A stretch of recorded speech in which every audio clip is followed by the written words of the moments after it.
L'idée, c'était vraiment au départ une idée de bien-être animal, avec l'espoir de voir voler ces oiseaux-là qu'on ne voyait jamais voler, en me disant ça va être formidable de les voir voler et ils vont s'en sentir beaucoup mieux. Et puis tout doucement ça s'est mis en place d'année en année et on voit vraiment chaque année des groupes sociaux s'organiser, choisir le site où ils vont nicher, se défendre, se battre, élever, et vraiment ça prend une autre dimension.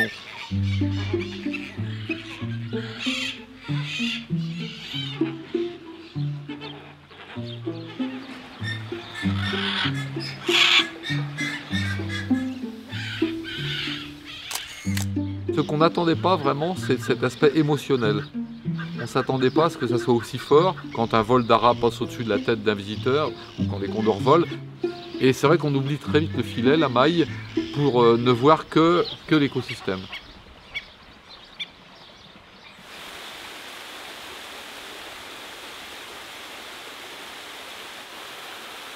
Ce qui est intéressant surtout, c'est que ces animaux sont en relation avec leurs cousins sauvages et que pour plusieurs de ces espèces, on a l'écosystème éco dans la nature, si je peux dire. C'est-à-dire qu'au Pérou, on a un projet qui se met en place pour les flamants du Chili, on a un projet qui est en place pour les pélicans du Pérou, on a un projet qui est en place en Bolivie pour les aras front rouge que nous élevons ici. Donc voilà, ces animaux-là, ils se font adouer l'écho des actions de protection que le bioparc mène dans la nature.